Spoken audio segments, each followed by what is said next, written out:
you converted to Islam about 7 years ago? 7 years ago. I'd done my own research. I went to a mosque and said, what is this all about? And I've been through things that a lot of people probably haven't went through. Create a fake account, don't even put their face on it, don't even put who they are on it. Me, if I've got something to say, I'll say it to your face. Aye, make men fight again. I'm McDonald, he's Brian Hyslop, and we're speaking off the record. Brought to you by Piranha. Talk me through the gym, AMC Boxing, where are we? We're in AMC Boxing Gym in the East End of Glasgow. It is originally a boxing gym. I started to introduce some MMA to it since Alan's got me in. And there's like kids classes, there's high rocks classes, CrossFit classes, there's everything in here. It's a great wee environment. I love places like this. Like, I like my nice gym, but also sometimes... See, I don't like a nice do you know? I hate them. I enjoy a nice... I like it because I like my sauna and my steam and all that, but it's like coming in here, there's just, I don't know, something makes you want to work hard. Like, there's no bells and whistles. It's like come in, graft, and you're away. There is a sauna and a ice bath. Oh, in is here. there? There is. So it's Yeah, fully functional, but I don't like the... Not to be too bad, I don't like the ponciness to some of the gyms, you know what I mean? I get you. And I don't like the bodybuildery kind of guys coming up and they try to like shift their masculinity or fake masculinity and dominance and tell you things like that. Like, a fighting gym, your ego gets checked at the door. Aye. You get in, you get hit. Like, I mean, it's the best environment to get fit. And you said it makes you want to work harder. Maybe because people in here are actually working harder and looking at the mirrors, fixing their Aye. You mentioned that this being a boxing gym, you bring in MMA. I'm trying to figure out, where do we start? How did you get into MMA? Because May 2011 was your first fight. Is that right? May 2011 was my first pro fight. Fight. Right, okay. So what preceded that then? At what point did you start getting involved in it? Because your dad's a professional boxer. So I done karate at 4 and then boxing as a teenager. And then MMA was like 1920 I started MMA as an amateur. And pro 24, aye. Right, okay. So like... Something like 2006, 7 then? 2007 is the first time I walked in an MMA gym. So I was saying this spoke to Chris Bungard recently as well, pal of yours. And I was like, that's how I know you're a maniac, because it wasn't fashionable then. No. Like, you're talking, that's about what, 7, 8 years before the whole Conor McGregor rise. Aye. I mean, I hadn't even really heard of MMA until about maybe 2011, 12. Aye, that's probably the time that I was starting to do well in it as well, but it was like a niche sport. Very niche, man, very niche. But in America, it was like the fastest growing sport in the world at that point. I mean, I've always been into fighting. It's weird, I don't see it as a sport. I'm not a fan of a sport. I'm not a fan of the UFC. I just like to get in and do combat.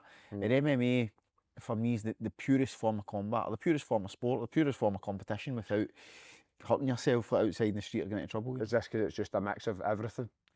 It's a mix of everything, not just the styles. It's like, you need to be super conditioned. A few people said recently it's like human problem solving or human chess. It's not just two guys getting in and grunting out and trying to will each other the win. You need to learn all the strategy, you need to learn all the techniques, and you need to be mentally prepared for it, spiritually prepared for it as well, because I see a lot of people having to get the bottle to get in and win. Sometimes that wee spirit gets you through that. It's such a all-encompassing thing in life, you know. Let's go straight to that. You mentioned being spiritually prepared. You converted to Islam about 7 years ago? 7 years ago. And I've got a load of questions and I'm going to hit you with them. And first off, that seems to me to be slightly at odds, like combat sport with such a peaceful religion. Do you know what I mean? It definitely is. I think, maybe in Islam, there's like a ruling that people say it's haram to strike somebody in the face. So there's obviously arguments for it, whatever. I'm not a scholar, but there's athletes, there's Muslim athletes that train and fight, obviously, and they do quite well. I think that would maybe be in terms of like striking somebody in an assault, you know. But it's a very peaceful religion. I don't know. It's always, I don't think fighting's an aggressive thing. Like, I don't think fighting's a malicious thing. Do you know what I mean? I feel like a very peaceful person that I fight. I think if both people are, if it's compliant and both people are up for it, then it's a sport, man. Like, I cuddle my opponents at the end of the day, and it's when I used to have a drink or whatever, I'd have a drink with them at the end of the fight. It's it's not like that, you know what I mean? When you don't do it, when you don't actually compete in MMA, you think, oh, it's a very mad, aggressive thing, and they hate each other. No, really, man. It's a sport. How did the Islam thing come about? I know you said that you'd popped into a mosque to speak to an imam. Was it a point where you just felt a wee bit directionless? Like, Felt lost, aye. I felt lost, and I've always sort of searched for religion or meaning in God, and I still kind of do to this day. I always search for knowledge in that way, and I'm still a student of that whole thing. But I spoke to the imam, feeling bad. I don't know what brought me into it, and he said some simple things about what Islam was: believe in one God, act a certain way, act a good way, basically. And a lot of people, this is going to be mad people listening to me say this, a lot of people don't know that. A lot of people think it's all this and this and this and all these different things that they read in the media. It's not that at all, mate. It's just a simple self-development course to live a good life. aye, something good to kind of keep you in check. I Yep. saw you recently went to Mecca. Yep. For anybody who might be unfamiliar with where Mecca is or why people travel there, can you give us a wee sort of rundown? Aye, so Mecca is in Saudi Arabia, and it's where Islam was first started, basically. And there's like a ritual that people go around the Kaaba. Aye, it just came about because I was fighting in Australia, and somebody said to me before, if you ever go to Mecca and do your Umrah, I'm going to like help you with that. And I was like, right, cool. And then I was flying by, and I says, mate, I'm going to flying by Mecca. You want to help with that? And he said, aye. So, and I went myself. You're meant to kind of go with people, but I'm quite a traveller. I've travelled all over the world, mate. I've been in like 30 odd countries, and it was good. Walked about myself, then met a lot of people, and just enjoyed it, you know. What is that like? Was that like a sort of, was it plate shifting for you, or was it just a sort of quiet confirmation of, aye, this is for me? Both, aye. I felt the second I walked into like the ceremony, like walking around the Kaaba, something clicked in my head about what I want to do in my life. You know what I mean? It took me a few days to think about it and that. But I know what it is, and I can articulate it in my head. I don't know if I need to go right through it just now because it's a wee bit too Aye, it's very polar for complex. just now. But it was as if I feel as if I know what I want to do. So I don't know if you're into like energy and stuff like that. Maybe like Mecca is like a mad energetic point that drew, obviously magnetised. No, I get what you mean, though. Aye. And maybe it drew that through me spiritually or whatever, or what I think it's like God's speaking to me there and then, you know. Do you ever get any sort of pushback? Because often there's misunderstanding. Because people, if they misunderstand something, if it feels alien or sort of unusual to them, then they sometimes either don't like it or can express it in different ways. I get a lot of love, and I get a lot of misinformed people hating on me, and it's a shame because they see this white Scottish guy that speaks like them and decided to practice a religion that they've been told is evil and this and this and all these terrible things. I'm going to be real with you. I done my own research. I went to a mosque and said, what is this all about? And read the Quran and practiced the religion and do Ramadan. So these people that have a problem with the religion, they haven't spent a single second practicing the religion or even studying it. They've read the Daily Record. I hate piece about the religion. I think you can kind of apply that to any religion. I think if you look in the Torah, there'll be things you think, wow, that's a bit extreme. If you look in the Bible and you start picking up Deuteronomy or is it Leviticus or stuff, and you're like, fucking hell. And I think it's very easy to cherry pick from a very expansive text. Context as well. Aye. Because I interviewed he's a good pal of mine, a former Al Qaeda bomb maker. Wow. And he was born in Saudi Arabia. And at 16 he joined, basically went for jihad to defend the Bosnian Muslims. He was then recruited to Al Qaeda at the age of like 17, 18 when the conflict ended. Worked in a training camp that also trained the Bali bombers, the Madrid bombers, 9/11 hijackers, the London 7/7 bombers. He then realised he'd been brainwashed. He was in the mountains of Afghanistan living with Osama bin Laden. It's nuts, right? And a bomb he created killed about 200 Ugandans or Kenyans. Wow. And he realised he was brainwashed and handed himself in Doha, became an undercover spy for MI6 Wow. for about 7 years until Dick Cheney, vice president, blew his cover. So that story's mental, and on the surface, you're like, well, there you go. There's a textbook example of a typical Muslim, and hate-filled, and went through the interview. What I wanted to show was everything that happened to get him there was incremental. It was all like wee small steps. Everything has context, and in actual fact, he felt horrendous for that and spent his entire life trying to make up for it. And during that, I got a great success. I was asking him about different sort of surahs of the Quran, and asking them to sort of contextualise them for me and to explain them. And I think everybody came away from it going, oh, well, that's completely changed like my initial thoughts. And I think you can kind of apply it. Obviously, that's the most extreme example, but you can apply that to everything. Does he still practice Islam? Yeah, he's very devout. So when you started talking like that there, I don't know if you're going bomb, da da da da da, and then this guy, and then he changed away from Islam. That's a different kind of story there. See the fact that you said that there, and then when I asked you, is he still a Muslim? Yes, he is. There is extremism in everything. You know what I mean? There's extremism in everything. But that guy, think about this, he seems like an intelligent man. He's went through all these terrible things, done some terrible things, whatever, been brainwashed. But it's no made him leave the religion. So his basically his assertion is that it's not the religion that's wrong, it's the people that twist it for their own nefarious means. Because he said basically what was happening is they were going to prisons and recruiting psychopaths and going like, have you done some terrible stuff? Yes. Do you feel like you'll never get to heaven? Yes. Well, according to this, if you do this, then this will absolve you of all your sins. So these people are going, I get to enact my pure bloodlust and cause mayhem, but also get to be forgiven for it. So it's like, know that the text is wrong, it's the people that they're twisting it, like for their own ends. I mean, everybody, God or religion's such a powerful thing for people. And if you are a malicious person or a dictator and you want to control land and wealth, you can use that message to manipulate people. It's a very, very easy way to manipulate people, you know, but then that's them taking that out of context as well. Unfortunately, it happens. There's horrible people in the world. I'm not really too educated on every single horrible person in this world. But if you want to talk about Islam, for me, like, I don't see any of that at all. And I'm around about Muslims every day. I don't know. I don't see that. I don't see. Nobody speaks about fighting other countries, and nobody speaks about being at war. They actually are against all that. Because it's funny, like for me, there's like a bit of juxtaposition. As you said, white guy, Glaswegian, we're in East End, we're in a boxing gym, we're talking about your fighting career. But I'm so drawn to, it's like the parallel, and it's a positive thing.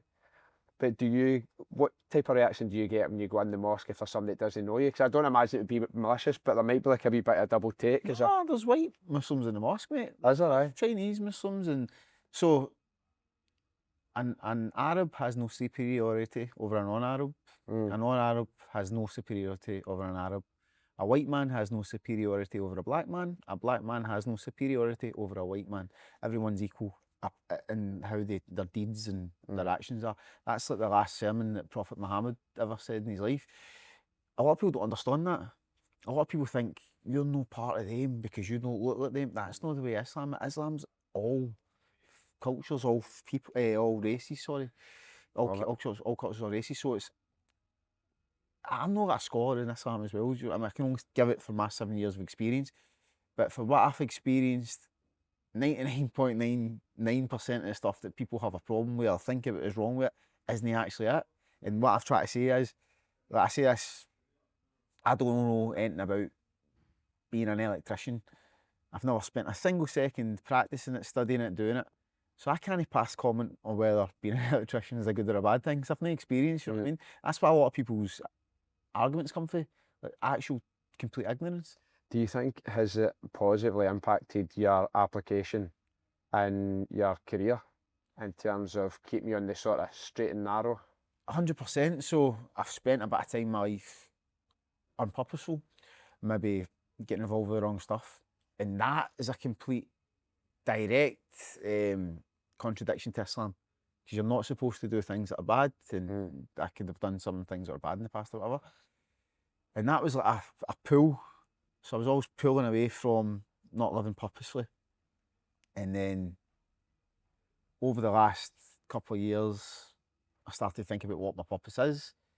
It allowed me to focus more on Islam, and Islam guided that for me, you know what I mean? Because I could go and get myself into trouble, or easily done. But with Islam, I've got this guide, that's the straight path to God, or the straight path to goodness. I've got that straight path with me every day, and I know how to keep on it, and I know not to divert from it. And that all comes from Islam for me. So a lot of people say to me about the problems with, a guy was messaging me last night, funny enough, I should actually say this. He's like, I'm going to change your opinion. I just need to tell you this. And I said to him, well, you don't need to change nothing, mate. I'm happy, I'm in my lane. And I actually think he needs to change, because he's the one that's trying to act negatively there. And I mean, a lot of people come on and say, like, come back to Christ, because I was a Catholic. I have zero problems. I love every religion. I love every form of faith. I respect it. I have no problem with it. When people say that to me, come back to a religion, I kind of get the sentiment. I kind of get that they're trying to do something good or positive. Maybe that's what they're trying to do. Or they're trying to force their belief systems as superior to mine, which is a bit disrespectful, because I do that. I never do that to anybody. It's funny you say that. In a different vein, but a slightly similar conversation in terms of the framework, because I was talking to somebody about Dubai. Right. Because I was in, for the first time I was in Dubai back in February, and it was kind of half work, half enjoyment, but I had a reason to be there. And they were quite big on, you shouldn't go there, human rights, things like that. And then I was like, well, I mean, I said I found the Emirati people to be really warm. Like, I was actually taken aback when I went into the passport control, and the guy's like, welcome, hand on heart, he's like, did you have a nice flight? And I'm like, where the fuck's that? Where's that in deck? I was like, this is a wind up, because they're just, when it's Greece, Turkey, Germany, Holland, even the UK, they're never that friendly. And then he's like, I hope you have a wonderful stay in United Arab Emirates in Dubai. And I was like, that was mental. So I had nothing but like positive feelings. So I'd kind of expressed that, and it was like, aye, but it's all performative. And I was like, well, how do you know? And I wasn't really too interested in changing their mind either. And I was Can't educate idiots. I know, and then I said, and I was like, look, you're entitled to think what you want. I'm not really trying to convince you otherwise. And I was like, but why do you need me to think the same? We've had different experiences. Why do you need it? That's what I'm trying to say that to myself as well. Why? I think it's because if somebody doesn't correspond with their viewpoint, then it maybe forces them to confront, is my viewpoint not flawless? Is it not perfect? Yeah.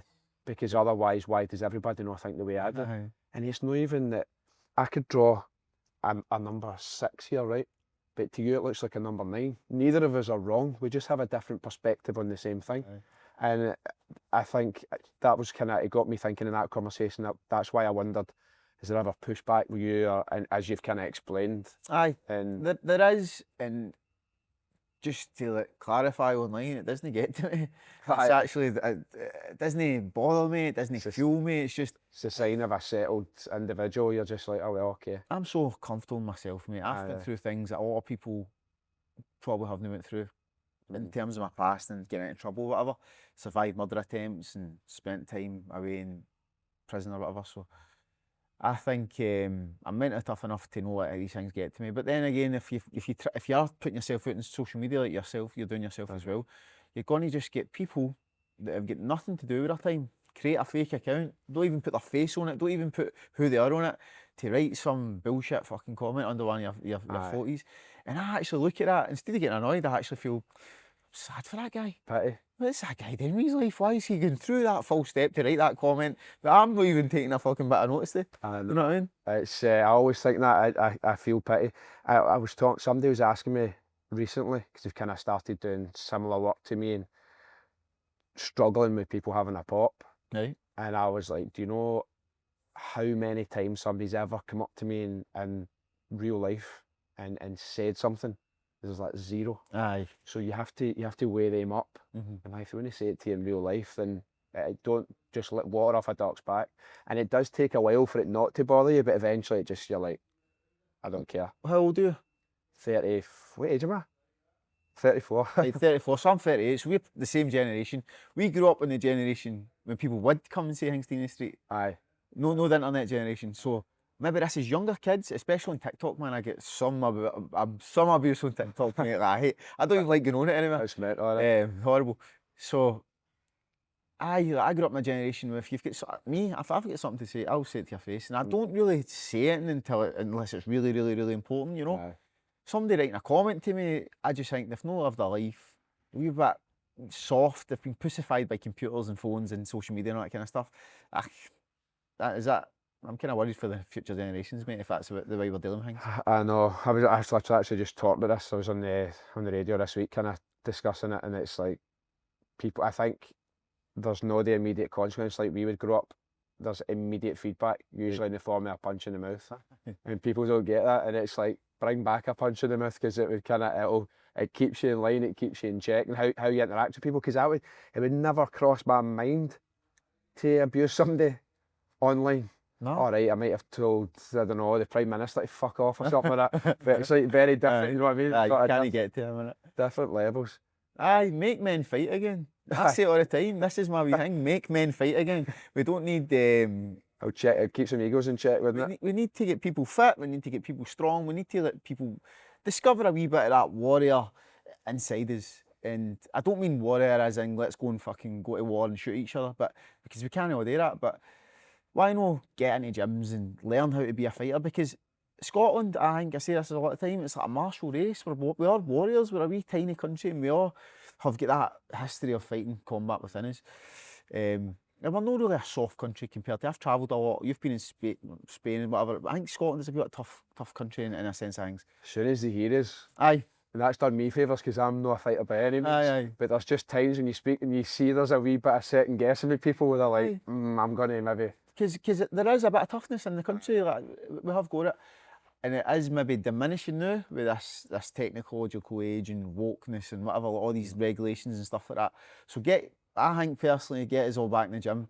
I've started a wee charity, and hopefully it's going to grow arms and legs. I've got a lot of backing in it just now recently. So basically, it's like to give kids free martial arts training, Nice.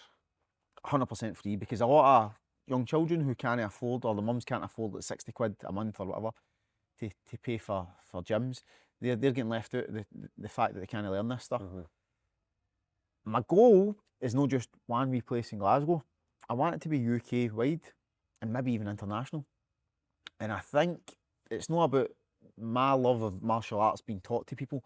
I think it's the rules or the different aspects of martial arts apart from fighting that I've learned. I think it's nice I think it'd be good that other people learn that, other kids learn that, and it impacts the future generation, to stop them thinking that I'm just going to write a wee comment on somebody's fucking page and that's my masculinity enacted.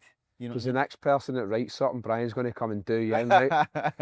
he basically just said, you're all getting it. It's transferable skills and disciplines, isn't it? That's it. And you've spoken about that. Like, how do you feel that your skills and disciplines have transferred to fatherhood, to business, to being a partner, a family member? Discipline's one of the most important ones. Like, if I'm disciplined in the gym. Like, I'm 38 years old and I'm still fighting at a really good level after all the years out. That's just my discipline. I can train as much as anybody at 16, 17 can train, 18 can train. I still get that young youthness in us because I've always kept myself disciplined. And I think that discipline, when it relates to business, it's the same thing. Like, I keep my schedule, I keep my organisation.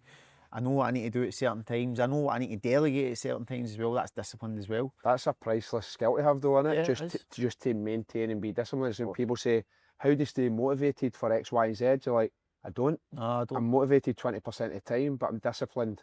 No, flawless.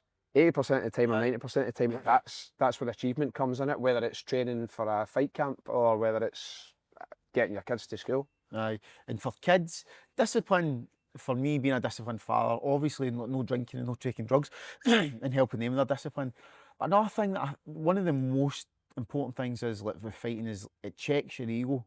I don't really like the ego. I'm kind of against what the ego represents in a lot of people. You've spoken about it in detail. Yeah. As an acronym, Aye. what does ego stand for? So I read in this book, Edging God Out. Aye. When you focus on the ego, you focus on yourself. In martial arts or boxing, I boxed when I was a wee kid, like heavy sparring, and my ego got checked immediately, you know, my first day.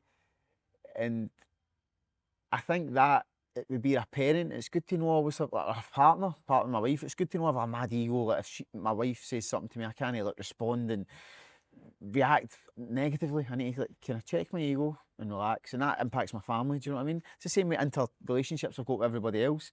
I don't like having a big ego. I had one in the past when I wasn't really focused on martial arts and money was in my pockets and all that kind of stuff was happening. I wasn't focusing on Islam.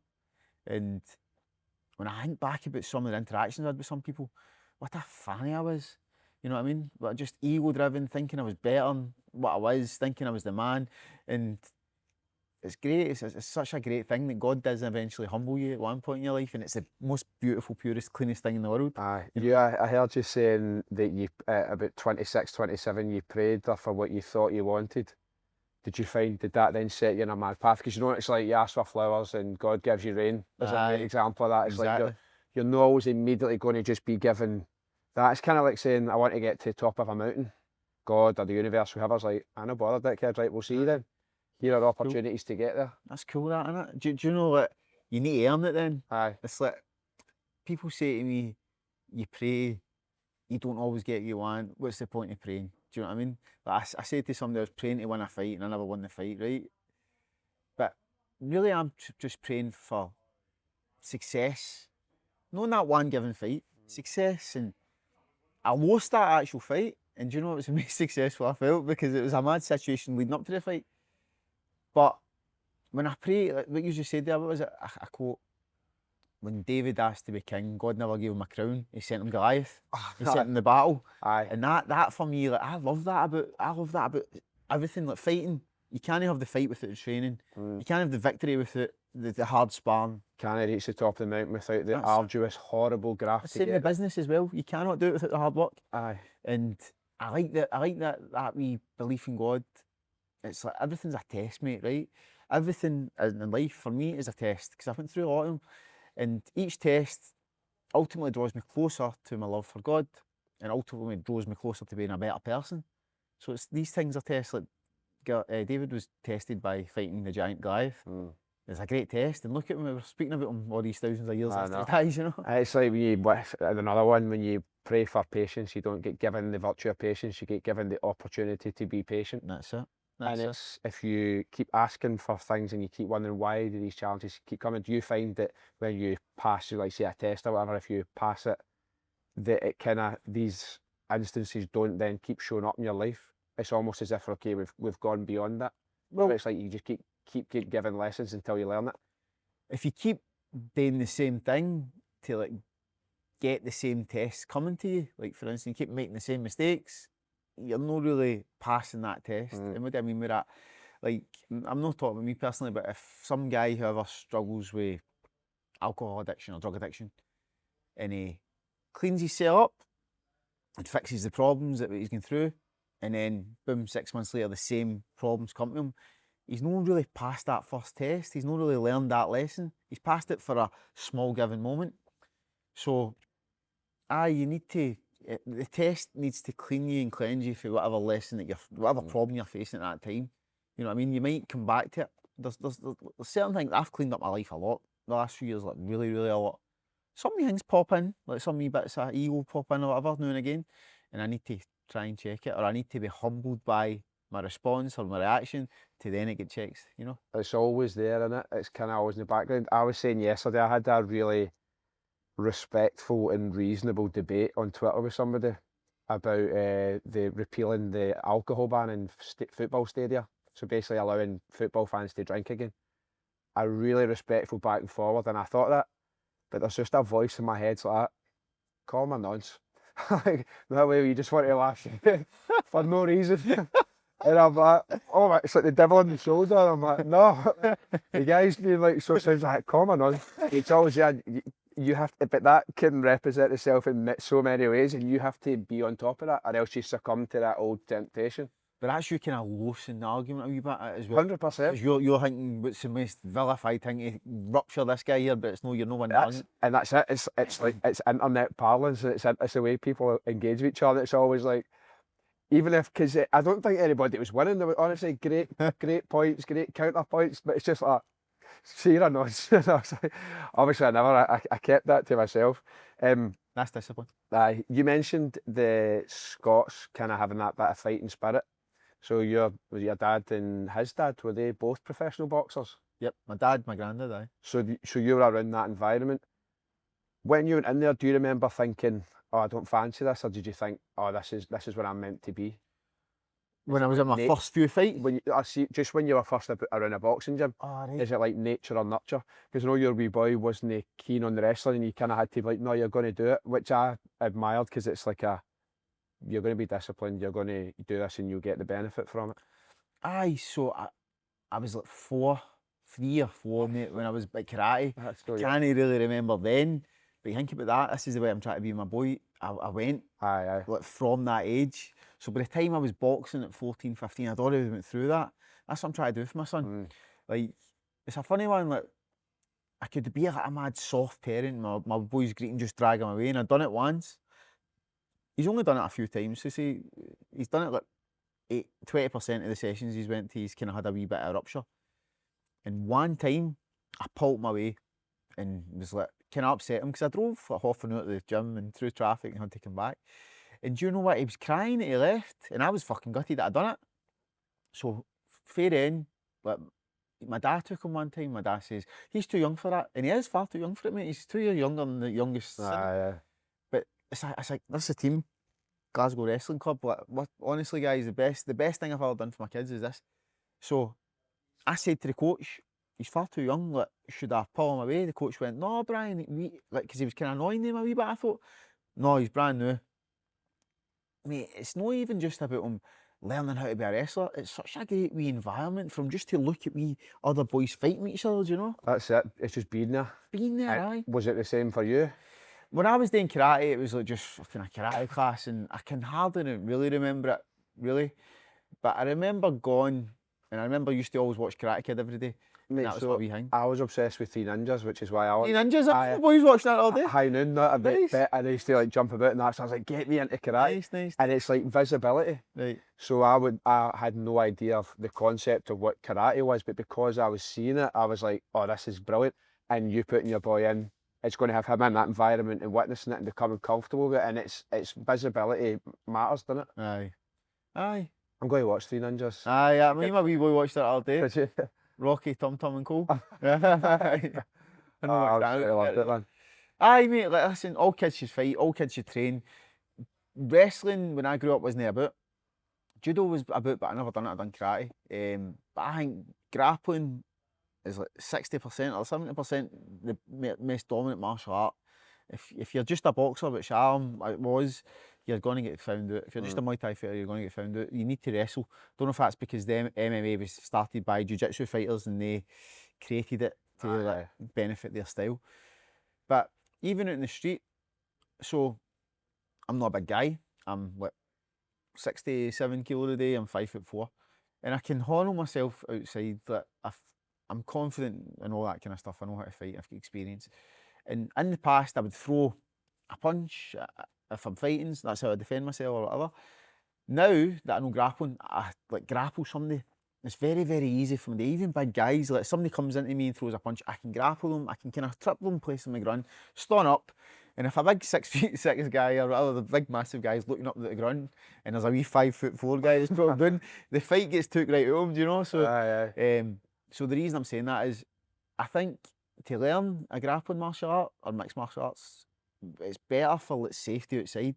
How many people have you heard of threw a punch, punched a guy, and the guy's get knocked down and fucked his head in the concrete and died? Chris Bungard, very nearly happened. That was one of the focal points here, and that's how he's obviously sent his life in that direction. I've heard of a few, and then assaults, you punch somebody in the street, you're automatically done for an assault. But if you can subdue somebody, place them down the ground, say for instance the police came, what are you going to say? That guy tried to hit me there, I've cuddled him and put him down. You're not going to get in trouble, you know. So does that relate back then to you being more conscious of the ego and keeping that out? Because let's just say 10 years ago, would you have been so clear-headed about it, or would you have just wanted to do the guy in? Mate, I used to fight every night. I went out. I would fight all the time. I would fight, I'd like pull my car and start fighting people road rage and all that. I had to really check that. I don't know what, maybe like some wee things happened in my life that gave me a bit of aggression when I was younger, and it wasn't getting channeled into martial arts. So I would imagine saying that when I took martial arts seriously, fighting seriously, that aggression was channeled into a good light that I could focus on hitting a bag rather than go out and try to fight with somebody else outside. So that's just talking about pure energy channeling, right? The ego thing outside, like when I would get challenged, I used to have a problem with that. I used to have a problem with that. See it as somebody like challenging your manhood, like are you a man?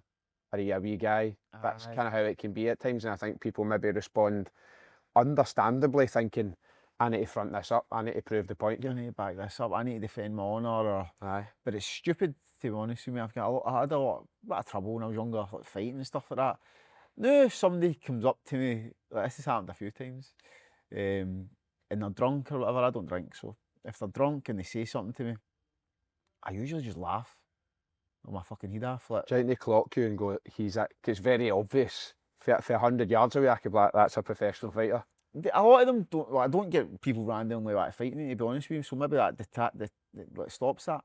But I get guys coming up just want to talk to me about fighting. Like, Aye. how you doing, mate? Do you know this guy? He does this, and I battered a guy when I was 10-year-old and all that. And just when you're like, mate, I want to talk about faith and God and travel and families and fucking I don't know, movies or something. I don't like to sit and talk. I don't watch UFC. I don't watch fights. I'm not a fan of fighting, so I only watch it to study it. I'm not really wanting to talk about it. And I don't go on nights out anymore, but that was like the whole thing that used to annoy me. Like guys just see my call for real and start chewing at you and well, like, let's talk about fighting. So when I was 17, like my best pal got murdered, Oh, and there was an attempted murder on my other best pal who's with him, oh, and that sent all of us in a bit of a trajectory. So we're talking 2008, early 2008, and this precedes the open discourse about mental health and how you see the world and that type of thing. And we've only recently kind of figured out that in one way or another we all experienced this life-altering trauma, and it's only been in the last year, and it was triggered because I was being interviewed and I spoke about it, and it kind of prompted my pal to speak to somebody who was diagnosed with like PTSD, and it made a lot of sense for us because two of them, I mean, Jesus Christ, would fly off the handle straight to, and they're no violent guys, they're very respectable professionals for great families and all that type of thing, but at times I remember thinking, I'd be like, yous are fucking very quick off the trigger with throwing a punch. I know I'll not delve too deep into it, you can speak in as much detail as you want or don't want, but with sort of similar experiences, did that sort of fuel your trigger for violence, or how you kind of went out and operated in the world before you became such a obviously accomplished fighter?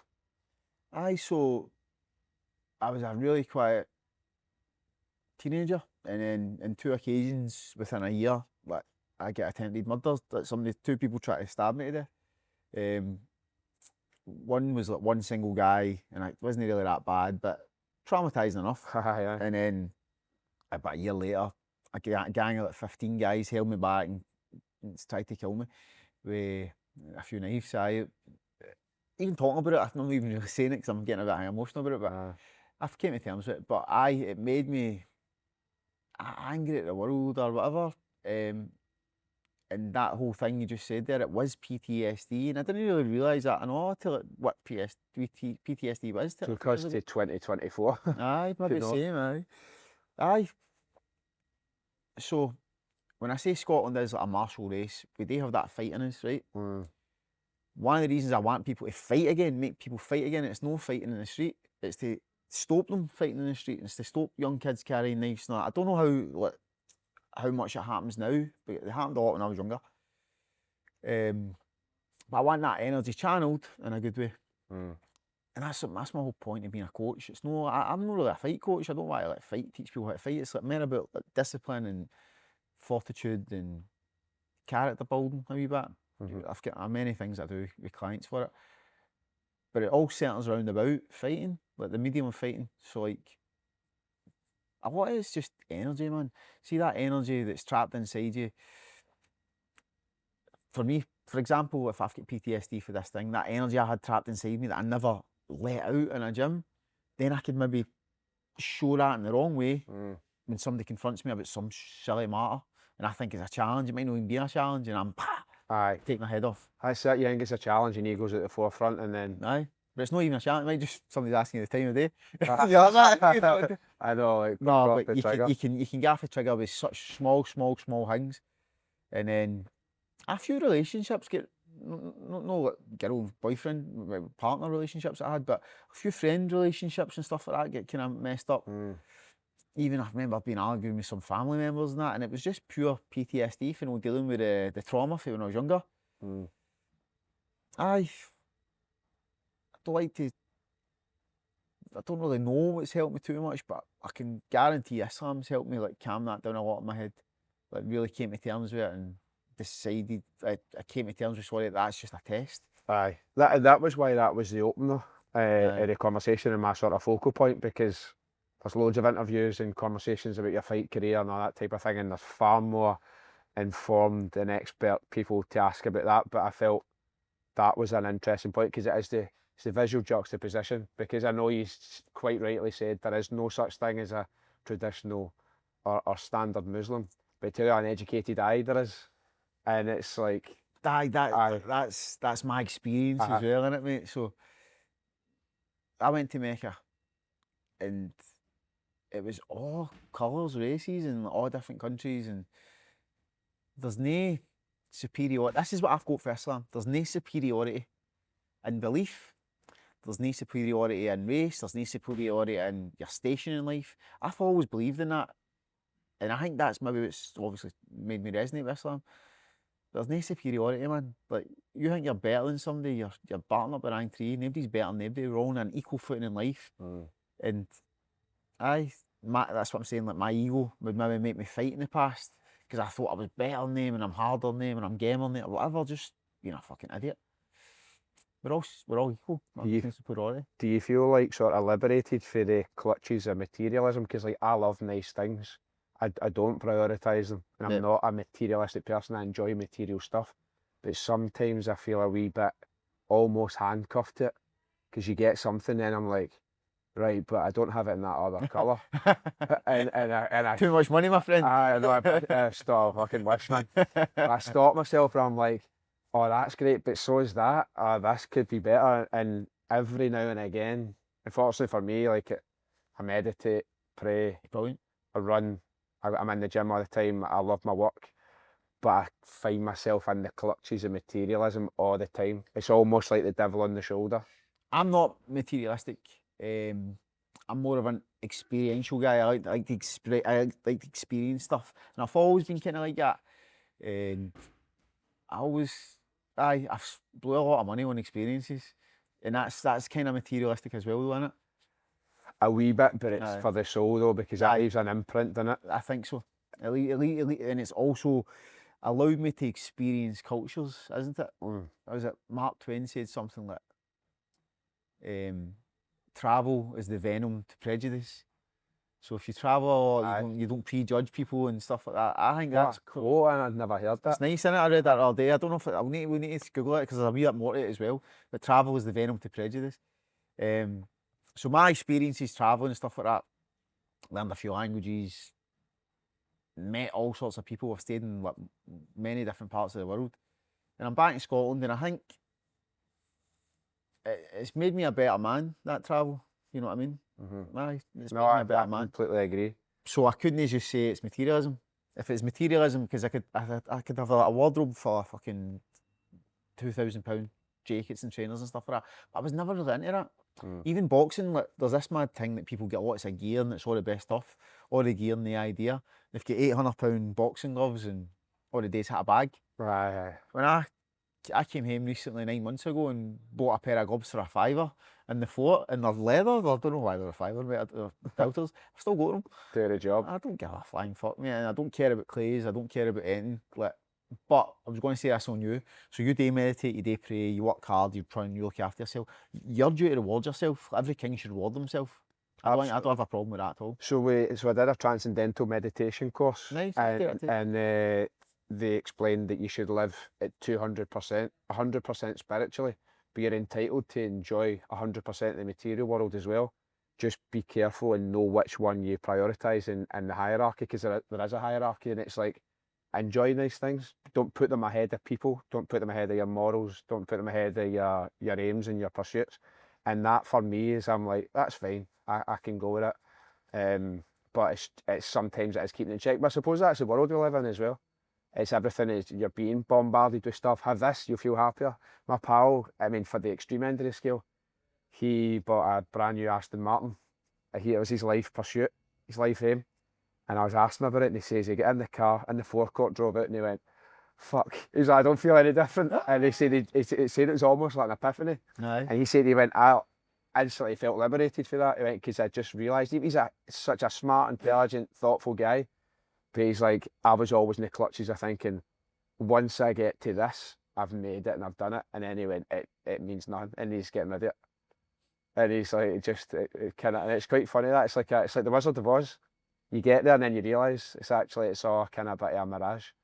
It's also like knowledge as well, like gaining knowledge or try to gain wisdom. You kind of get to that wee point and go, well, I'm no different, and then you do it again. I wouldn't just call that pure materialism then. That's like searching for better and better and better. But not being content with who you are and what you've got as well is really important. So I think that's kind of negating that. I'm the same as you. You're a big practicer of gratitude each day. It's an underrated, misunderstood practice, I think. Writing just all these things down, how physiologically, psychologically, how different you feel as a result of it. If you're grateful for what you've got, I think that's tied to discipline. Because where I've been undisciplined in the past, I'm not grateful for what I've got. It's like, fuck it, do what I want, eat what I want, train whatever, say what I want to people. And I mean discipline, not just like my training, like the way I think, the way I speak, the way I act, the way I pray, everything's discipline. So I need to be grateful for that to be something in my life. If that's not tied to my gratitude, I don't really put as much like importance on it. So when I really started thinking about what gratitude was, it's like everything to me. It's like prayer. When I pray, it's gratitude. First thing I do in the morning is pray. Very first thing I do. And it's like gratitude for being given the opportunity to live another day. Like I see, if you don't really think about that every day, which I never have for a long time in my life and ever, you're given this mad opportunity to go and live this life. And I think it's such an amazing, beautiful thing. I mean, you need to stop and check yourself every day and multiple times a day and go, wow, like this is a great thing that I'm going through here. So see how positive I'm speaking about my day there. I'm not going to sit down and go, bored, shite here, don't like my house, don't like this, I'm gutted, I want to do it. That's the opposite of gratitude. I think about, see how happy I was when I was being grateful there and how negative I was when I was being ungrateful. I think that could solve a lot of problems in people's heads, like mental health problems, and no need to rely on medication or drugs and alcohol. Because if essentially just another form of medication for people, innit? It's that, mate. It's that, and I'm not a fan of either one. I'm not a fan of like giving people too much medication as well. If it's necessary, of course it's necessary. But I think there's also simple ways to make you feel better or do better or act better, and there's one of them. Be grateful every day. When I started really applying that to my life and like, thinking about what it is, it's not just prayer. Like, it's not just prayer. Why am I praying? What am I doing when I'm praying? And why do I continue it 5 times a day? Like, what is the whole thing? And it all came down to me like gratitude, man. It's all about gratitude. Every religion practices gratitude. Like, I'm pretty sure when I was a Catholic, I was a really grateful person as well when I practiced religion. But I don't have that, or when people don't have that.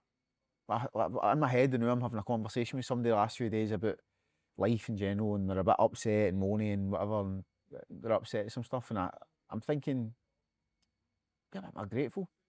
And it's making me more grateful for my life, because I'm thinking, I'm not really upset about all that kind of stuff, you know? Maybe because I'm mature, maybe because I'm more religiously focused or whatever, more faithful.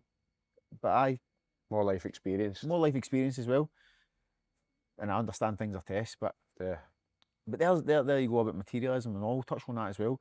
But if you're grateful, you probably don't need all that other shit as well. No, you If you're don't. grateful you've got in it. It's always, well, it's not always. I think the more you prioritise it or focus on it, the more you're filling something internally. Aye, you're filling that void. Aye. And you can, there are times when I feel on top, but also like buying a nice jumper or something. But I can sense it in myself. But I suppose that's the first step, is the recognition and thinking, right, something's not entirely right. And the more I think, oh, I want to go shopping and buy stuff, maybe I need to focus on myself in a spiritual perspective. Aye. And I don't always listen to that, but the first step is being aware of it.